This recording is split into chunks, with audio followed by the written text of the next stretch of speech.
programa tem o oferecimento de Santos Dumont Condomínio Aeronáutico, pista balizada, asfaltada, lotes para hangares e residências, no interior de São Paulo. Você mais perto do seu próximo voo. No Porta de Hangar tomamos o café Sete Senhoras, um café com blend especial, em grãos, pó, cápsula ou embalagem especial para a sua empresa.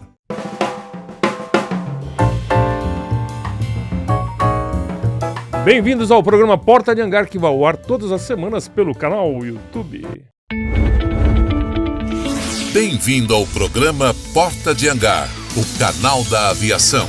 Apresentação, Ricardo Peccari.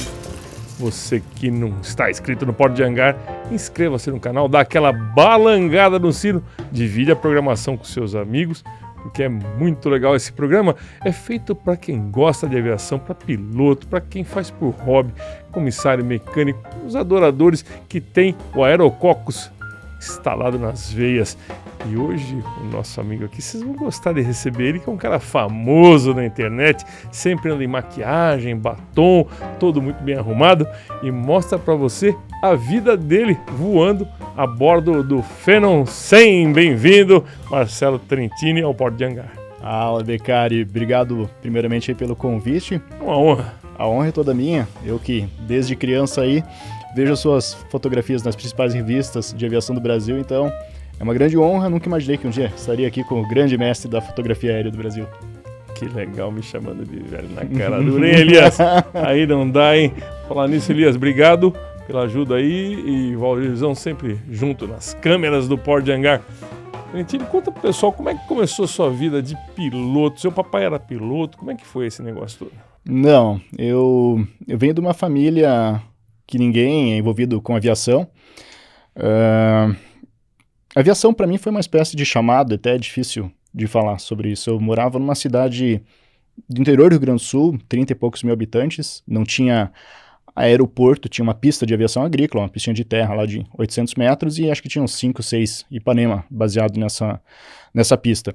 Mas eu desde criança, quando passavam daqueles Ipanemas, parecia que eu tinha um chamado para fazer aquilo também. Eu sentia uma necessidade de um dia ser o cara que ia estar dentro de um cockpit de um avião. Então, realmente eu falo que é algo de vocação, algo que tinha que acontecer dessa forma.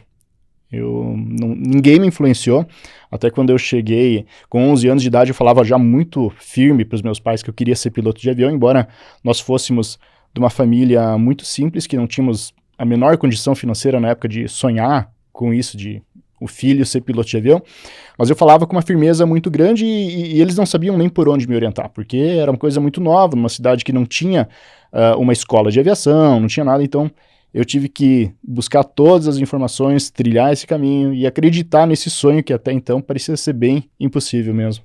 Mas deu certo e conseguiu ser piloto que é hoje, famoso inclusive nas redes sociais. Eu acho muito bacana o que você faz de mostrar para as pessoas do outro lado da tela, que também tem o mesmo sonho que você tem, de como é voar, como é ser piloto, pousar no aeroporto. Tem muita gente com 30 anos de idade que nunca sentou dentro de um avião e, pelo meio das suas câmeras e das suas explicações, tem como saber como é que funciona o voo. Eu acho que isso remonta dessa época que eu era criança e eu pegava a minha bicicletinha lá e fazia uns 10 quilômetros até essa pista de aviação agrícola e passava o dia inteiro lá. Então, conversando com os pilotos, com mecânicos, olhando os aviões, aí eles convidavam a gente para...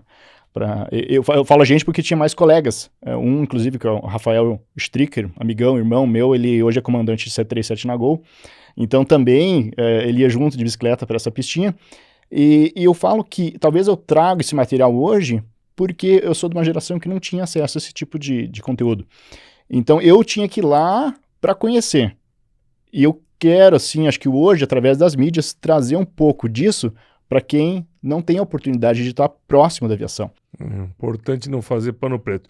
Mas então, aí você descobriu a sua vocação, nunca fez voo agrícola? Não, eu queria muito. Então, a minha ideia era ter sido piloto agrícola. Mas eu sou filho único, e aí a minha família tinha uma preocupação com a questão de segurança, né? Que a gente sabe que, infelizmente, acontece bastante acidente, né? Na aviação agrícola. Eu mesmo perdi muitos amigos na aviação agrícola. Eu acho fantástico até hoje, eu acho maravilhoso, respeito pra caramba os profissionais de aviação agrícola. Mas aí a minha família falou, olha, você é o nosso único filho, então se for para ser piloto, vai para outro segmento. A gente tem receio de acidente, alguma coisa assim. Eu respeitei a opinião deles e acabei indo para outro caminho. Alto e porém veloz. Mas até hoje, cara, passa um avião agrícola, eu paro para olhar. Eu acho fantástico, legal. assim. Quero mandar um abraço para o meu amigo China e para o meu amigo Alexandre Churan, que são 2 irmãos que voam aviação agrícola. Mas aí você tirou o brevet com dificuldade, família tendo que fazer um esforço para poder pagar aquela aula que não é barato, né? Mas eu acho que é mais barato que uma faculdade se bobear. E você foi para onde tirar o seu brevet? Como é que você descobriu o seu aeroclube? Como é que foi essa história? Eu vou contar um pouco então, assim, tá? Nós éramos uma família bem humilde, morávamos inclusive no porão da casa da minha avó. Nós não tínhamos condições de morar numa casa própria, nem de aluguel pagar, então a gente morava no porão dessa casa. E o que eu sempre falo? Eu falo que quando a gente tem muita vontade de fazer uma coisa, o universo, de certa forma, ele acaba conspirando para isso acontecer, seja o que for na sua vida. Pensamento positivo faz milagres. Não existia ainda o livro chamado O Segredo naquela época, mas a minha mãe, na nossa humildade, ela sempre dizia, acredita no que você quer, visualiza o que você quer, que isso vai acontecer. Que legal. E eu, desde então, eu sempre me imaginei sendo piloto de avião. Por mais que tivéssemos todos esses obstáculos a vencer, principalmente os financeiros, eu não pensava nesse meio do caminho. Eu me visualizava já lá na frente. Já me visualizava sendo um piloto de avião. Para mim era uma questão só do tempo passar para isso acontecer. E foi assim, as coisas foram conspirando a favor, e meu pai teve uma evolução dentro da empresa que ele trabalhava, conseguiu cargos melhores, até que ele conseguiu pagar, então, as horas de voo. Mas não foi fácil, era um dinheirinho que ele guardou, ia ser para aquilo, e não ia sobrar nada mais. Era contadinho aquele dinheiro. Na época, meu pai foi transferido para Pato Branco, no Paraná, isso em 99. E o Aeroclube de Francisco Beltrão, que fica próximo a Pato Branco, ele abriu turmas de piloto privado em Pato Branco. Então todo dia vinha um instrutor de Beltrão para Pato Branco, e foi onde eu comecei a fazer o teórico, então, com 16 anos de idade. Na época ainda era DAC, né? Então era aquelas 3 ou 4 bancas ao ano, que a gente ia para Curitiba fazer essas bancas. Tinha que caprichar para passar na prova. Era né? difícil. A navegação aérea, por exemplo, era uma prova sequenciada, né? Se você errasse os primeiros cálculos da navegação... Tchau. No final já ia dar tudo errado, porque ela era bem sequenciada a prova. Então nós tínhamos uma turma de 12 alunos e fomos os 12 lá para Curitiba fazer a prova. Que ano que nós estamos falando? 1999. E aí eu passei, então, no teórico e comecei a voar. E aí na parte de voar eu fiz um misto entre planador e avião. Eu voava planador em Palmeira das Missões, no Aeroclube de Palmeira das Missões, e as horas de voo do piloto privado no Aeroclube do Rio Grande do Sul, lá no bairro de Belém Novo, em Porto Alegre. Sim, conheço muito. O planador te deu uma finesse de voo? Total. Você recomenda que as pessoas que façam o voo de planador? Com certeza. Além da fineza de comandos, a sensibilidade que você tem para o voo, ele é um voo muito bonito, né? Eu sempre falo assim, eu queria ter uma remuneração que se tem para voar um jato para voar um planador, né? Porque o voo mais delicioso que tem é o planador. É muito bom. Inclusive tinha um piloto da base aérea de Santa Maria que voava conosco, e ele falava assim, que tirando o fator velocidade, né? Era o que mais se aproximava de um voo de caça, o planador. Você tem que ter extrema sensibilidade na bunda, falando nisso, parece que é piada, mas não é, mas você tem que sentir o avião lá na bunda, as térmicas, conhecer de meteorologia. Então é um voo muito legal, e eu acho que é um esporte em equipe, né? Sim. Que só você não consegue voar um planador, então todo mundo ajuda todo mundo. Era gostoso, final de semana reunia aquela turma, todo mundo no Aeroclube lá, era muito bacana, era uma turma legal que eu tenho saudade até hoje. E aí a parte prática, então, fiz em Porto Alegre, no Aeroclube, né, do Rio Grande do Sul, como eu falei. O Aeroclube do Rio Grande do Sul, na época, era uma referência, né, nacional. Só de aerobueiro 115 tinha mais de 10 aerobueiros 115. A frota total do Aeroclube eu acho que era coisa de 30 aeronaves. Eu lembro que era o Aeroclube de São Paulo, que era muito forte, e o Aeroclube do Rio Grande do Sul. Posso estar falando talvez algum equívoco, mas acho que não. Acho que eram os 2 grandes aeroclubes que tinha no Brasil nessa época. como é que você ganhou experiência? É legal essa história de vida para que você conte, porque tem muita gente que desiste no PP, e não é para desistir, tem que se virar e correr atrás do seu sonho, como você falou. Tirou o PP, como é que foi para fazer as horas de voo? Quando eu entrei na faculdade no primeiro semestre, olha só como é que são as dificuldades, né? Meu pai ficou desempregado, bem quando eu entrei na faculdade. E eu falei, poxa vida, agora que eu tô, então, realizando esse sonho aí do curso superior de ciências aeronáuticas, bem nessa época meu pai perde o emprego. E eu lembro que ele falou para mim, olha, faz a tua parte, estuda, se dedica, faz a tua parte que eu vou dar um jeito aqui. Isso aí me marcou do meu pai, sabe? Que legal, qual é o nome dele? Eloy, seu Eloy E Trentini. sua mamãe? Maria Luísa. Parabéns pra vocês dois, criar um filho tão legal que nem esse cara. Gente, quem não conhece esse cara ao vivo, não sabe que gente boa que ele é. É, não é? Obrigado. Opa, obrigado. o cara é batalhador, esforçado. Não adianta nada o pai pagar os cursos e coisa e tal, e você não se esforçar, é isso aí. Eu posso dizer, sem soberba, que eu nunca fiz uma prova de recuperação, eu sempre passei em todas as provas, e assim, eu honrei realmente o investimento do meu pai. Era um sonho que eu estava realizando, então acho que quando a gente está fazendo uma coisa que a gente gosta, acho que é normal valorizar e se esforçar. Para mim não era um sacrifício, eu estava indo atrás de um sonho. Formei em 2004, Beccari, na PUC do Rio Grande do Sul, após o ano de 2001, com o ataque lá nas Torres Gêmeas, a aviação, a economia mundial, ela entrou no mergulho, né, e a aviação foi junto. Você sabe que foi um período difícil para a aviação. Foi muito difícil. Então nós tínhamos, na época, aquela perspectiva até de vir a ser piloto da Varig, porque a PUC do Rio Grande do Sul, ela substituiu a EVAER, que era a Escola Varig de Aeronáutica. Então, os egressos da PUC do Rio Grande do Sul se tornavam, até determinadas turmas, pilotos da Varig. Mas durante a minha turma, a economia caindo, Varig também passando por aperto, resumindo, ninguém foi para a Varig. Então nós nos formamos em 2004, na metade do ano, com um cenário totalmente desolador na aviação. Ninguém tinha perspectiva nenhuma, porque as companhias não estavam contratando. Além de não estarem contratando, era uma época que tu lembra que para você ser copiloto de uma companhia, elas pediam 3.000 horas de voo. Era assim. Era muito difícil. Era uma exigência muito alta de experiência. Então, aí o Marcelo Trentini, formado, né, diploma na mão, tudo, e vai fazer o que da vida? Foi quando apareceu uma oportunidade no Mato Grosso. Uma possível oportunidade. Eu fiquei sabendo que um piloto estava saindo de um corisco, baseado numa fazenda, no município de Alto Garças, para assumir um emprego na aviação agrícola. Ele tinha recém feito o curso de piloto agrícola e ele ia sair desse corisco. E o dono desse avião tem o mesmo sobrenome que eu, Trentini, dono do corisco. Eu conhecia a história de uma parte da minha família que tinha saído 30 anos atrás do Rio Grande do Sul, ido para o Mato Grosso, começaram a plantar soja lá e tinham se sucedido muito bem na agricultura. E eu sabia que um Trentini, então, tinha um avião, e eu fiquei sabendo desse piloto que estava saindo desse avião que era do Trentini, mas eu não conhecia esse Trentini pessoalmente. Aí consegui o telefone, falei com o piloto primeiro, falei, cara, você realmente tá saindo, que é o comandante Joel Meirelles, amigão meu. Ele falou, tô saindo, vou realmente para aviação agrícola. Eu perguntei, tem alguém para assumir esse avião? Ele falou, não, até agora nada muito, muito certo sobre quem vai assumir. Tem como eu falar com o seu Roland Trentini, então, que é o proprietário? Aí ele falou, vou ver com ele se... Aí o Roland Trentini autorizou o contato, eu liguei para ele e falei, eu sou o Marcelo Trentini. Ele, Marcelo Trentini, de onde você é? Eu falei, sou de Panambi, da mesma cidade que o senhor. Ele também é da mesma cidade que eu nasci, né? Mas então era parente, com certeza. O meu avô e o pai dele eram primos. Então, assim, existia um vínculo distante de mim, mas existia. Sim, você era primo dele, então, primo de segundo grau. Aí contei essa história, falou, poxa, mas você é neto de quem? Eu falei, não, sou neto do Lauro. Ele falou, o Lauro, eu lembrava, né, realmente do meu avô. Aí eu falei, olha, eu sou piloto de avião, acabei de me formar, e fiquei sabendo que o comandante do senhor está saindo para uma oportunidade na aviação agrícola. E eu gostaria de conversar, sem compromisso algum, com o senhor. O senhor tem como me receber? Isso eu estava em Pato Branco, no Paraná. Que puxado, hein? Era Pato Branco.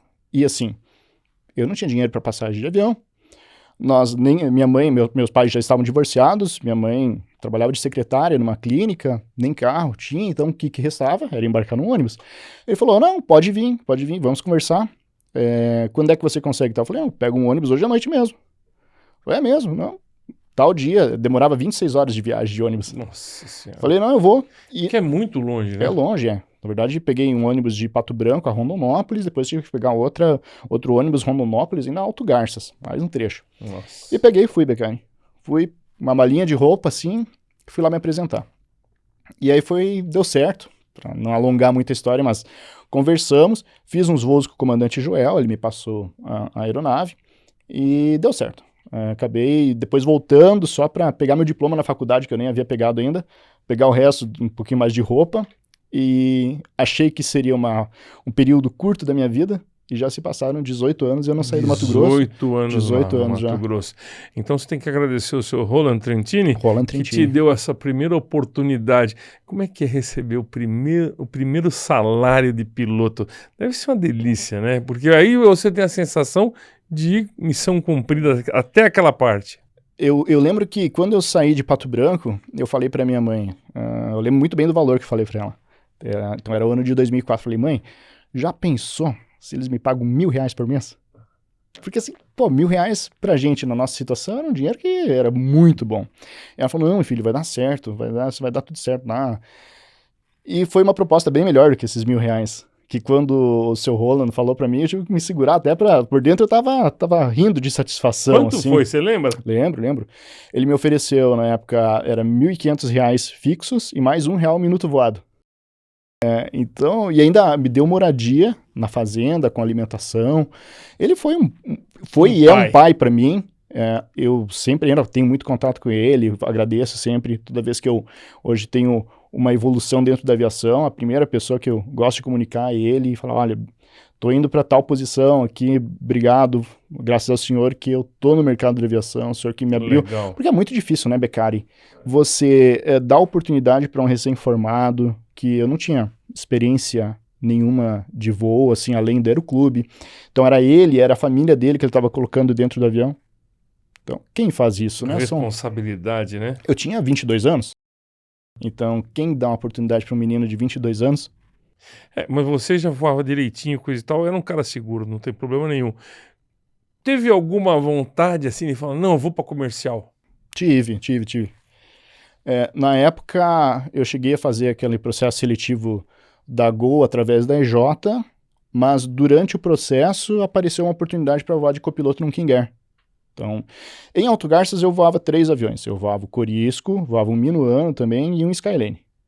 E aí apareceu essa oportunidade da EJ, fiz o processo seletivo, mas apareceu um King Air, primeiro C90 GT do Brasil. Maquinaça. Pô, novinho, né? Tinha sido recém-importado. Aí, para ser copiloto, então, desse avião, com a oportunidade de fazer fly safety nos Estados Unidos, tudo. Na época ele era tipo, né? O C90 era tipo nessa época, então tirar a carteira do King Air. E eu tava gostando da aviação executiva. Eu me identifiquei com a gostoso, executiva. né? É gostoso você ter essa... Comercial não é tudo, né? Eu não posso dizer porque eu nunca voei, né? Não cheguei a voar na comercial. Eu troco muita ideia com hoje amigos, que a maioria já são comandantes na linha aérea. Mas eu me identifiquei com a aviação executiva, o contato com o passageiro, o contato com o dono do avião, a questão de você não ter uma rotina muito definida, específica, me identifiquei com isso. Legal. E aí aceitei essa oportunidade no King Air, voei durante um ano, tirei a carteira, juntei umas horas de turbo-hélice também, foi muito bom para mim na época. Já com o inglês na ponta da língua? Na época eu falava inglês bem. Até voltando atrás, a minha família, embora meu sobrenome ele seja italiano, minha família fala alemão. A cidade que eu nasci, lá no Rio Grande do Sul, é muito comum falar alemão. E você fala alemão? Eu aprendi alemão antes de português. Então eu fui basicamente alfabetizado em alemão, depois português. Então o inglês não ficou tão difícil para mim. Tanto que nessa época do King Air C90, eu traduzi o manual inteiro dele. Pessoal, o inglês na aviação é uma coisa que não tem como. Você tem que saber falar inglês, pelo menos nível 4 de ICAO, é isso? Na época não tinha ICAO ainda, não existia. Mas hoje tem, né? Na época nem tinha o ICAO. Mas sabe uma coisa que eu gostava de fazer? Até no Corisco, eu fazia a fonia em inglês. Então eu chegava em Cuiabá ali fazendo fonia em inglês. Foi um diferencial na época. Foi legal, foi importante. Fazer o curso também lá em Wichita, no Kansas, do King Air, o inglês ajudou bastante, Agora tem uma história muito boa, que quando você estava tirando o seu brevet, o seu pai teve um problema sério, que ele começou a plantar. O que foi que ele começou a plantar? Conta essa história pra gente. O Beccari, não tem como não lembrar dessa história do sagu, né? Essa é a melhor história. Conta essa história pra turma. Essa história do sagu foi uma coisa, assim, despretensiosa que acabou virando... Meme. Um meme, um ícone do humor, assim, na minha história da aviação. Quando eu cheguei no Aeroclube do Rio Grande do Sul, tinha muito comandante da Varig que mandava os filhos fazerem os cursos lá no Aeroclube do Rio Grande do Sul. E era uma curiosidade natural por parte dos instrutores saber se fulano de tal era filho de algum comandante da Varig, né? Era normal, tinha tantos filhos de comandantes que uma hora ia vir essa pergunta: "Ei, você é filho de comandante?" Alguma coisa assim. E num dos primeiros voos com o instrutor Mussoy, Júlio Mussoy, amigão meu, eu tenho o maior carinho por ele, o cara me ensinou muito na aviação, baita instrutor, hoje comandante de 737 também. Eu lembro muito bem da cena, a gente estava decolando do Aeroclube em direção ao Rio Guaíba, né, quase em cima da água assim, e veio aquela pergunta, né, no meu fone ali: "Ô Trentini, teu pai faz o quê?" Eu pensei, cara, ele tá querendo saber se meu pai é comandante, eu acho, hein? Mas, meu pai não é comandante, o que eu vou falar que meu pai faz? Eu vou fazer uma brincadeira aqui. Meu pai, ele planta sagu. Aí aquele silêncio, né, no fone. Ele, sagu? Sagu, meu pai é um dos maiores produtores de sagu do Rio Grande do Sul. Falou, poxa, que legal. Sabe que eu nunca vi um pezinho de sagu? Cara, aí a conversa foi longe. Né? E dá vontade de rir, né? Não, mas eu tenho uma particularidade que quando eu faço uma brincadeira eu consigo me manter sério. Eu consigo manter a seriedade. E aí falando pra ele, cara, não, sagu é assim, é uma arvorezinha desse tamanho, a colheita é toda manual, não existem máquinas para colher, então você tem que colocar um pano em volta da arvorezinha, aí quando ele dá numa vagem, o sagu, quando a vagem seca, você vai lá, chacoalha a arvorezinha, ela abre a vagem, as bolinhas caem em cima do pano, depois tem que recolher o pano, tem que lavar as bolinhas e tal. E contei uma história toda, eu não sei nem de onde eu tirava essa bobageira toda que eu falava pra ele. E tinha um outro instrutor do Aeroclube, que é o Amaral hoje também voa feno, e o Amaral era da minha cidade, era de Panambi, e ele era instrutor do Aeroclube. E eu cheguei e falei pra ele depois, falei, Amaral, tu não acredita. Eu contei pro Mussoy, falei que meu pai plantava sagu, cara, e ele acreditou. E eu não desmenti. Falei, não acredito que tu fez isso, Trentini. Falei, cara, eu fiz e ele tá acreditando, cara, e agora o que eu faço? Não, agora vamos continuar essa história. E aí ele comprou essa história junto comigo, e nessas conversas de instrutor ele continuava alimentando o Mussoy como se o pai do Trentini fosse plantador de sagu. Eu parei de voar um período lá, dei uma reduzida nos meus voos, não lembro exatamente porquê, mas parei, assim, eu tinha uma frequência de voo de fazer 2 voos por semana e de repente passou a semana que eu não fiz nenhum voo. E o Mussoy, meu instrutor, foi perguntar para o instrutor Amaral o que havia acontecido, que o Trentini tinha parado de voar. E o Amaral, daí ele conseguiu piorar a história. Socou o pé. Ele falou, pô, mas o Trentini não te falou? Aí o Mussoy, não, faz dias já que eu não converso com ele, eu era alojado no Aeroclube, eu morava em umas casinhas lá. Falou, não, faz dias que eu não vejo o Trentini. Falou, cara, os gafanhotos atacaram a plantação do pai do Trentini, destruíram a lavoura. Acabou a grana pra voar. Eles quebraram, eu acho que ele nem vai conseguir continuar mais o curso. Aí o Mussoy, poxa vida, mas não acredito, ele tava indo bem aqui nas manobras, tudo. E ele ficou triste, cara. E aí veio a parte, aí ele me procurou no meu alojamento, olha só, que remorso de uma história, de uma mentira, né? Ele falou, ô Trentini, ó, tô sabendo o que aconteceu com a lavoura do teu pai, os gafanhotos e tal. Cara, quando ele falou gafanhoto, cara, eu fiquei, puxa vida, e agora o que eu faço, cara? Não, mas vamos manter em frente, né? Uma vez tomada uma decisão, vamos em frente, né? Então fica aí no Aeroclube e tal, fica no alojamento, vai dar tudo certo aí, eu tenho certeza que tu vai conseguir voltar lá. Eu falei, pô, mas obrigado aí, cara, obrigado mesmo. Aí o negócio piorou, conseguiu piorar ainda. O comandante Machado, né? Fazia, acho que era nas segundas-feiras, uma reunião com todos os instrutores do Aeroclube, que eram mais de 20 instrutores naquela época, era muita gente. Então lá no restaurante tinha uma área do restaurante que era destinada a essas reuniões dos instrutores com o comandante, e cada instrutor falava dos seus alunos, do desempenho que eles estavam tendo. Chegou na vez do Mussoy, o Mussoy falou de alguns alunos. Tadinho do Mussoy. E chegou na vez do aluno Trentini, né? Ele falou, pois é, tem um aluno aí que é o Trentini, ele é de Panambi, ele vinha tendo uma sequência boa de voos, mas ele teve que dar uma parada, né? Isso ele falando para todos os instrutores e para o comandante Machado. porque os gafanhotos atacaram a lavoura de sagu do pai dele e destruíram a lavoura, e o Trentini tá lá, acho que nem não sei se Tá ferrado. Cara, diz que eles estavam almoçando lá durante a reunião, que quando ele falou assim, gafanhoto e lavoura de sagu, diz que tinha cara que se cuspiu na mesa lá. E ele não entendendo por que estavam dando risada dele. Aí ficou numa situação complicada, né? Aí ele ficou chateado uma época comigo, depois pedi desculpa pra ele, falei, pô, mas foi engraçado, Mussói, valeu a piada. Não, hoje a gente o sagu é a sobremesa nacional do Rio Grande do Sul. Onde você vai tem sagu com vinho.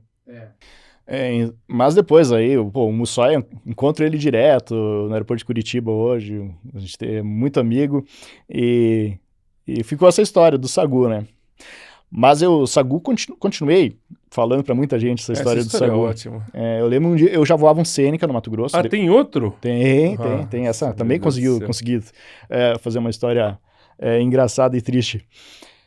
Eu voando Seneca, decolando de Lucas do Rio Verde, que era a minha base, indo pra Cuiabá. Nisso, um minuano do grupo Bom Futuro, que é do Iraí Mage, que é o maior... Aliás, minuano é um avião delicioso de voar. Eu adorava voar minuano. Nossa, é um Seneca de um motor só, mas muito estável, gostoso, Super. E o grupo Bom Futuro tinha, acho que uns 2, na época acho que era 2 minuanos que eles usavam para o agrônomo-chefe se deslocar entre as fazendas. O Iraí Mage, que é um dos proprietários do grupo Bom Futuro, é o maior produtor de soja do mundo, né? E tinha um amigo meu que era o Padre, o apelido dele era Padre, e ele era piloto do Grupo Bom Futuro, que foi o grupo que eu havia voado, o King Air. Esse King Air que eu voei foi do Grupo Bom Futuro. E eu escutei aquele, acho que era o Vitor Papamike, ele tava com o Vitor Papamike, e eu chamei, ô Papamike, tá na escuta, passa pra ponto 4 aí. Aí passou pra ponto 4, perguntei, quem que tá aí? Não, é o Padre. Pô, Padre, é o Trentini e tal, beleza. Ô Padre, tá com quem aí? Falou, não, eu tô com o Inácio, que era o agrônomo-chefe de todas as fazendas. Falei, legal. A gente tá indo pra Fazenda Colorado aqui. Pô, ô Padre, faz um favor pra mim. Quando você tiver oportunidade, conversa com o Inácio, vê se a Bom Futuro vai plantar sagu esse ano, porque meu pai tá interessado em vender as terras. Meu pai tá interessado em vender as terras. Era agrônomo. Meu pai tá interessado em vender as terras lá no Rio Grande do Sul, mas o Padre era o piloto que tava com o agrônomo a bordo, né? E aí ele quer saber se é Bom Futuro, que é uma referência aí, se vai plantar sagu, pra ver como é que é no Mato Grosso a questão da cultura do sagu, né? Não, Trentini, beleza, pode deixar, vamos até anotar aqui pra não esquecer e tal, depois eu pergunto, depois te falo. Quer dizer, o Padre não sabia também. Não sabia, Ai. Quando eu encontrei o Padre, ele já chegou pé da vida. Eu pensei, pronto, deu caca essa história do sagu. Ô Trentini, tu fez eu passar a maior vergonha da minha vida, cara. Eu tava no almoço lá na Fazenda Colorado, tava o Iraí Mage, tava o Inácio, todo mundo. E eu larguei, dei uma parada no almoço, eu tive uma oportunidade de perguntar e falei pro Iraí. Ô Iraí, lembra do Trentini que voava com a gente? Eu, claro, lembro do Trentini. Então, o pai dele tá querendo saber se é Bom Futuro vai plantar sagu esse ano. Cara, no meio de todo mundo que planta. O maior produtor de soja do mundo. Deus que me livre. E aí ele passou a maior vergonha da vida. Mas é muito boa essa história do sagu, bicho. E o padre é outro amigão meu que até hoje eu encontro ele, a gente dá risada dessa história. É divertido, é gostoso, tirar um sarro legal, né? Isso que é bacana da aviação, né? A gente cria amizades, vínculos, assim, tem essas histórias engraçadas. Tem muita história triste também, né? Gente, e a história do canal, cara? Como é que aconteceu de você ter essa ideia de montar um canal tão legal que mostra, como a gente falou no começo, para as pessoas como é que é a sua profissão dia a dia? Muito legal isso. Como é que foi? O canal nasceu ao acaso. Em 2009, eu comecei a colocar alguns vídeos no YouTube porque desde a época do Corisco eu gostava de gravar para recordação os meus voos. Então eram aquelas câmeras Sony, né? Aquelas câmeras digitais que começou a se falar na época. Lembra tipo TechPix, né? Sim.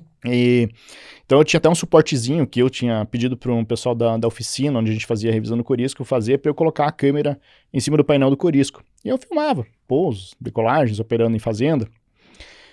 Só que eu gravava em CD. Muitas vezes aqueles CDs riscavam e eu acabava perdendo os vídeos. Então em 2009 surgiu o YouTube, não lembro se é um pouquinho antes, 2009, talvez 2008, mas eu olhei, o YouTube tal, não tem limite de armazenamento, eu vou começar a passar da câmera e pôr nisso daqui, vou deixar em formato digital e aí eu não vou ter esse problema mais de perder esses vídeos. E comecei a colocar lá, mas Sem edição, sem Sem nada. nada, sem nada. Não se falava em canal naquela época, não tinha esse propósito assim de canal de YouTube. YouTube era uma plataforma de vídeos. É novo, né? É. Bem novo. Mas não tinha assim, então, essa ideia de ter, vou ter um canal. Não, era uma plataforma de vídeos. Os usuários colocavam vídeos lá aleatórios. Eu fui pondo, cara. Fui pondo, daí eu comecei a voar o Seneca, fui colocando vídeo. Tinha o comandante Rodrigo Davi, que tinha um canal muito legal, onde ele começou a editar assim, uns vídeos que ele voava na Avianca, Airbus. E ficava muito legal aquelas edições musicais. Então aquilo começou a me inspirar a fazer umas edições também com música nos meus vídeos. Mas dava, assim, Beccari, 200, 300 visualizações. Sabe? Eu não... O que, de certa forma, é bastante. O pessoal fala 200, 300. 200 visualizações lá que o pessoal viu mesmo. É isso que é o legal. Mas assim, o que eu falo, eu não me fixava nos números. Eu não tinha por objetivo, tem que X pessoas assistir. Eu tava fazendo um negócio pra mim. Eu gostava de mexer com edição bem simplesinha ali, mas gostava de fazer. Eu tava fazendo para um acervo pessoal. Só que eu não deixava os vídeos como não listados ou como privados. Eles estavam abertos ao público. Eu nem tinha me atentado nesse detalhe. Aí eu comecei a voar o King Air. Fui copiloto de King, fui comandante de Seneca, isso em outras empresas. Aí essa empresa do Seneca comprou um King Air. Aí eu assumi de comandante de um C90, nessa outra empresa que eu era comandante de Seneca. E teve um vídeo que a gente estava aproximando em Congonhas à noite, estavam uns 500 pés, com chuvisco, e o meu copiloto, o Reginaldo, um celular, acho que era um iPhone 4, colocou no painel do avião ali e filmou essa aproximação noturna em Congonhas. E eu pus esse vídeo lá, sem edição nenhuma também, nem fonia, não tinha nada. Deve ter ficado o máximo. Ficou legal. E de repente um dia eu olho lá, tem 200 mil visualizações. Nossa! Aí, cara, poxa vida, o pessoal realmente tá gostando desse tipo de conteúdo. 200 mil num vídeo. É muita coisa. E foi assim, esse vídeo já vinha estourando há alguns dias, eu não tinha nem me dado conta. Um dia eu mesmo fui assistir meu vídeo de novo lá e eu olhei, caramba, 200 mil visualizações. Aí me passou uma outra coisa pela cabeça. Falei, acho que eu posso usar isso aqui para ajudar os meus colegas pilotos, porque quando eu comecei a voar o King Air, eu procurei material na internet a respeito de partida, de checklist, e não tinha nada, nem americanos, nem nada, ninguém fazia esse tipo de conteúdo. Eu vou começar a fazer aqui um tutorial do King Air, acionamento, execução de checklist, e comecei a fazer alguns vídeos, então, com esse intuito. Aí que eu comecei a me antenar com essa questão de transformar em canal, de fazer aquela plataforma voltada para os pilotos e também para os entusiastas de aviação, né? E comecei a fazer uns vídeos um pouquinho mais elaborados, mas o canal ele veio assim, na época do King Air devia ter ali uns 2.000, 3.000 inscritos. Quando eu comecei a voar o Phenom, aí eu tinha 7.000 inscritos em 2017, quando comecei a voar o Phenom. A partir dos voos no Phenom, o canal teve um crescimento bem grande. Então, de 2017 até hoje, 2022, eu passei de 7.000 para 351 mil inscritos. Nossa, é muita gente. Foi um salto bem grande. É uma cidade, né? É. Assistindo o seu filme, que legal. Então, de visualizações, hoje acho que devo ter aproximadamente 50 milhões aí de visualizações nos vídeos. No Instagram também está chegando em 70 mil seguidores. Então, assim, teve o Phenom trouxe esse crescimento. Mas você curte também, você fala com os seus ouvintes, eu vejo, você fala com os seus telespectadores, eu chamo de telespectovintes porque assiste e ouve, mas é uma brincadeira. E isso também dá aquela troca, né? Eu sou uma pessoa simples, eu me considero uma pessoa simples e eu não tento ser quem eu não sou. Dá licença, Elias, pede o Rolls Royce dele que está estacionado depois para ele chegar aqui, é um cara muito simples. Então assim, aquele Trentini lá é quem eu sou. Então eu me comunico com as pessoas da mesma forma. Você é um cara muito legal. E o seu copila aqui, danado não ver aqui, hoje também é muito gente boa. O Carleto é muito gostoso. Faço questão de falar que se o canal atingiu esses níveis também, em grande parte é ao profissionalismo do meu colega Gustavo Carleto. Quer dizer que copiloto serve para alguma coisa então, para ajudar? Gente, o Gustavo é mais do que um copiloto. O Gustavo já é amigo da família. Já é um comandante, né? É o segundo em comando, ele tem carteira de comandante de Phenom, né? Então, começou a voar comigo com 19 anos, recém-saído do Aeroclube também, primeiro emprego dele. E é um cara nota 1000. Vai aprendendo com certeza. Agora eu tenho que fazer uma pergunta que eu sempre faço para as pessoas, que é: troca de cueca.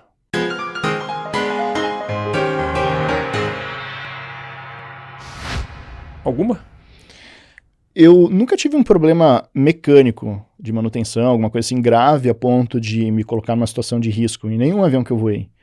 Mas o Mato Grosso, pelo fato de ser um estado que tem intempéries muito fortes, por questões meteorológicas, com equipamentos, com aviões a pistão, eu em algumas vezes, devido à minha inexperiência e talvez excesso de ousadia, quando a gente é jovem, eu me coloquei em situações complicadas com aviões menores.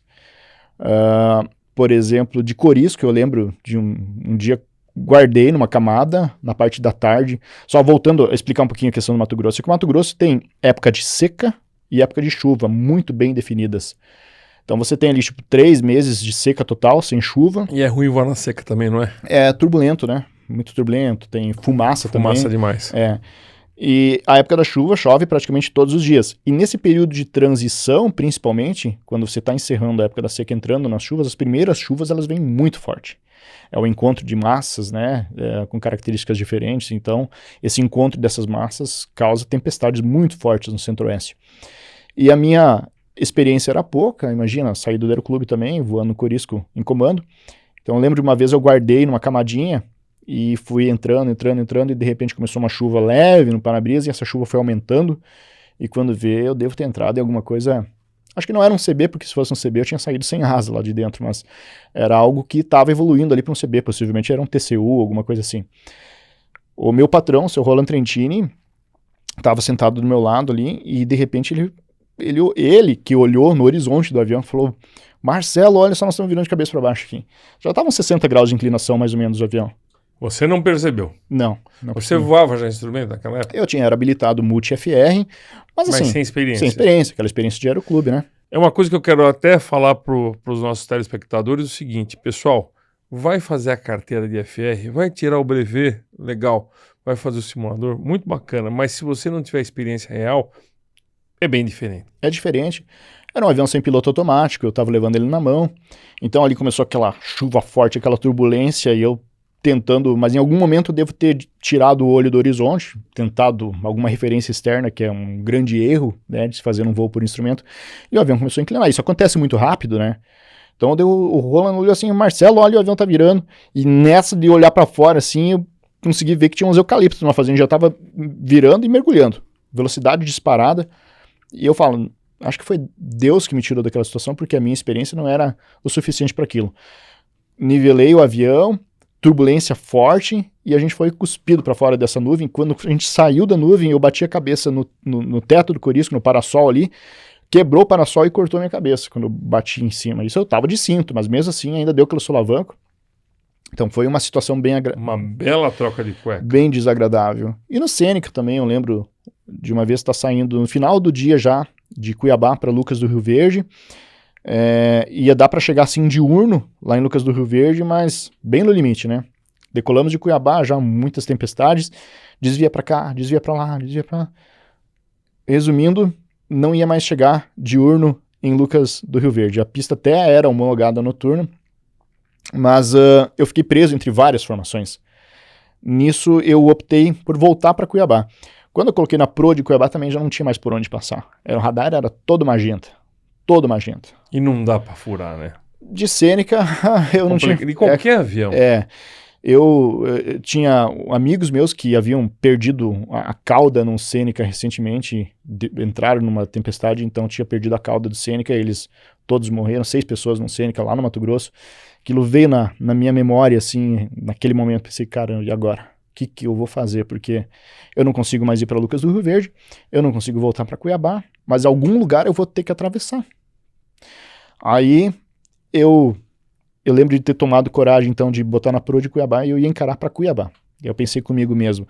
Aí eu ouvi a história de pilotos mais antigos falando assim, não, baixa trem de pouso, para dar mais arrasto, seta ali bem certinho a RPM de cruzeiro e deixa naquela configuração, não tenta segurar a altitude, segura só a asa nivelada. Se o CB puxar para cima, deixa ir para cima, não contraria o movimento de... Porque você vai fazer esforço nas asas, né? Só segura as asas niveladas para você não virar no dorso. Então eu já, mentalmente, eu me brifei para aquilo. Eu vou encarar aqui, vou baixar o trem de pouso, e baixei o trem de pouso e fui para encarar. Com passageiros? Com passageiro, com meu patrão a bordo. Quando eu tava para encarar a tempestade, eu olhei para baixo e vi uma sede de uma fazenda, bem definida, assim, dava para ver, já tinha escurecido, mas dava para ver as casas da sede, dava para ver que tinha uma plantação de eucaliptos, assim, circundando toda a sede, em um retângulo. E uma pista. E geralmente, o que acontece no Mato Grosso? As pistas são bem do lado da sede. Ou ela é 90 graus com a sede, ou ela vai ser paralela a algum eucalipto. E aí eu passei baixinho por cima e ainda deu aquele lusco-fusco ali para definir uma pista. Eu tenho uma pista de terra aqui. E vim para aquela pista, consegui pousar com o farol do avião. Aquele dia, Beccari, eu demorei acho que mais de 5 minutos para descer do avião. É duro, né? A perna tremia. Treme. Porque eu acho que se eu tivesse posto na Pro de Cuiabá... Você não estaria vivo. Eu acho que não, porque era muito forte. As formações eram extremamente fortes. Mas é legal, eu peço para contar justamente troca de cueca, porque, gente, acontece. Avião é para quem não tem pressa. CB no céu, piloto no hotel. CB no ar, piloto no bar. É isso aí, entendeu? Não pode ter pressa com a aviação. E tem uma coisa que hoje eu sei falar muito bem, que é a palavra não. Na época, talvez eu não sabia dizer o não como eu deveria, né? Primeiros empregos, você não quer desagradar patrão, né? Então era de chegar pro meu patrão e falar, olha, não vamos hoje? Vamos amanhã de manhã? Porque geralmente final do dia vai dar chuva, vai dar tempestade, vai chover, vai desaguar. Era verão. No outro dia vai estar de manhã cedinho vai estar a coisa mais gostosa de voar. Pronto, vai sossegado. Então era de chegar e falar, vamos dormir aqui em Cuiabá, vamos deixar pra ir embora amanhã de manhã. O patrão não ia achar ruim. Pousou na sede, foi bem recebido pelo menos? Dormimos lá, era do Grupo Bom Futuro, que eu havia voado já como que legal. O Kinger, então o patrão já conhecia o pessoal lá também. Eu lembro que até fizeram uma galinhada com pequi pra gente. E aí suas perninhas pararam de tremer. Aí parou, aí no outro dia, dito e feito, coisa mais linda do céu, decolamos e fomos embora. Então o anjinho da guarda estava ali do lado naquele dia. Pronto para te ajudar. Legal. Olha, primeiro eu quero falar uma coisa, fiquei muito contente, agradecido de você levar meu amigo Led Santos, que é um cara fantástico, voar de feno para Argentina, né? Que vocês foram? Fomos para Argentina. Fiquei muito contente. Eu tô agradecendo por ele, porque é um cara que eu gosto muito, é uma pessoa muito boa. Ele é. E eu quero te agradecer por ter vindo até aqui, o Port de Angar, ter saído lá do Mato Grosso para vir aqui falar com a gente, e o estúdio está convidado para você a hora que você quiser. Ô, Beccari, prazer foi meu. Eu quero deixar um recado aí, principalmente para os jovens por favor, que estão se formando e que têm o sonho que eu tive também quando adolescente. Não desistam, os caminhos podem ser árduos, podem ser penosos, as dificuldades são muitas, mas eu sempre falo para todo mundo, se foi possível para mim, vai ser possível para você também. Com certeza. Só tem que acreditar. Visualiza onde você quer chegar e você vai chegar. As coisas no meio do caminho, elas vão se ajeitando. Então, esse é o recado que eu quero dar. Se foi possível para mim, vai ser possível para vocês também. É isso aí. Seja honesto, né? Seja claro com as pessoas e visualiza que você consegue chegar. Obrigado pela presença mais uma vez. Quero agradecer ao Elias e meu grande amigo Valdir Lopes, que está sempre aqui atrás das câmeras ajudando. Pessoal, quem não está inscrito, se inscreve no canal, participa do Port de Angar, porque você vai aprender, assim, com o comandante Trentini, que tem muita experiência, e com tantas outras conversas legais aqui no Port de Angar. Até o próximo programa. Valeu! Obrigado, Trentini! Eu que agradeço. Valeu!